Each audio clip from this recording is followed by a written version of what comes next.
Alright, here's a first example from our first lesson of 1-1 on points, lines, and planes. In this one we're going to work on actually drawing. In this case we have some points, we have some lines, and we have a plane that we all have to somehow draw onto this two-dimensional, in my case, the smartboard. Now, as I read through here, it wants us to draw a plane, R, which contains line AB and line DE, which intersect at point P. C is also contained in plane R, but is not collinear with line AB or line DE. Now when you first read that, it sounds like there's a lot going on. So what I want to do is I just want to break this down into smaller pieces. I'm going to start here, and it tells us we have to draw plane R. So I'm going to think back to my lesson. Well, to draw a plane, I need to make this parallelogram shape. And now, so everybody knows the name of the plane, which is R, I need to put that scripted S, or R, excuse me, somewhere in a corner. And it doesn't matter. If you don't like it in that upper right corner, you could move it over here to the bottom right. I'm just going to leave it up here in the top right. Now, we also have to put in here line AB, and we're going to need line DE. So I'm going to go ahead and I'm going to make line AB. Well, if I have line AB, that must mean that there's point A and there's point B somewhere on this plane. And it's not specific where it's at, so that really doesn't matter. So I'm going to put line A there, and then I'm going to put line B right here. Being I want a line, just make my line to go through them, and to make sure that it's a line, put the arrows on the end. And then I'm going to make my line DE. And again, it doesn't really tell us where they have to be.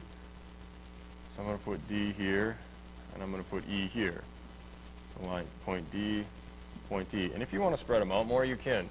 Now, the reason I did it like this is because I move on a little bit farther, and I notice that it tells us they should intersect at point P. Well, as I make my line DE, it's going to intersect my blue line AB. And that's going to happen at point P. So I need to, I'll make that point there, and then I'm going to put the P. So far I have that first sentence taken care of. Now I go on, and now it tells us that we have point C here, and that one, let's use yellow. This might be a little tricky to see, but we'll see what happens. Point C is also contained in plane R, so it has to be somewhere inside of my green parallelogram, but it's not collinear with line AB or line D, meaning I can't put it anywhere on the red or the blue. So I'm just going to take that, put C right there. And again, probably not the best color. Hopefully you can see that, but it really wouldn't matter. I could put it here, I could put it here. That doesn't matter. As long as it's not on the red or the blue, I'm okay. I cannot put it here because now it would be collinear with line AB. So I'm just going to put point C right there, and I've taken care of everything that is involved in the description there. And I've made a three-dimensional, well, I guess this is just a two-dimensional picture on my piece of paper. Now my next one, this one's just kind of asking some questions based off of the diagram, and it wants to know how many planes are visible in the diagram. The first one's always easy. It's the big green plane. There's one. Now, you move on, and there's more planes involved, though. Some people look down here. We have point A, point C, and point B making another plane. What we have to realize is point A is on plane P, point C is on plane P, and so is point B on plane P. So this thing that I have colored in there as green is really not a different plane than the actual green plane that's shown. So far I'm at 1.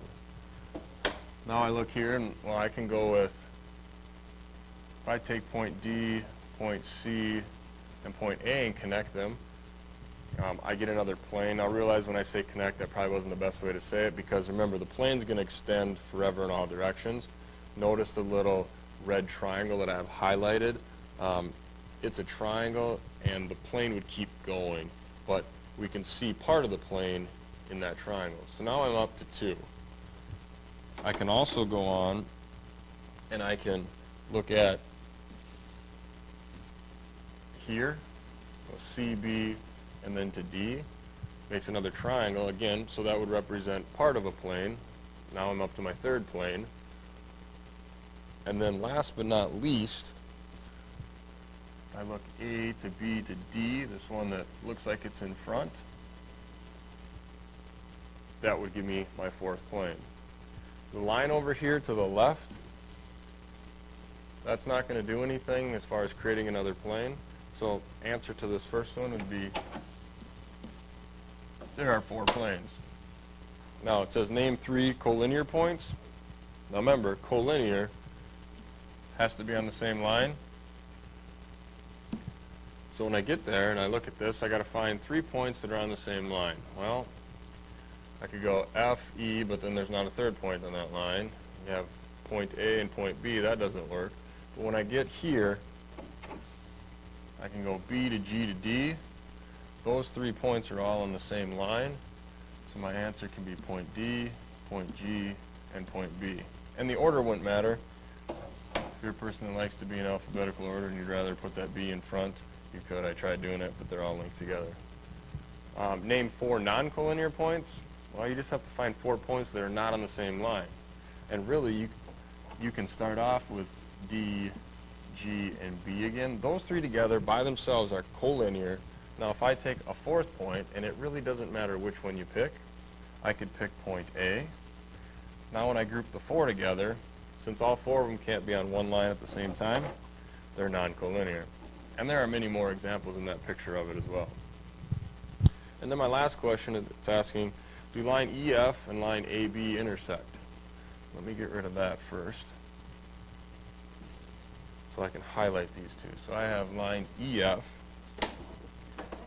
which is this one, and then I have line AB.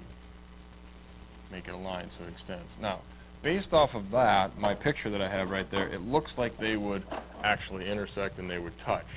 What you have to realize in this picture is, though, let me get rid of the blue for the time being.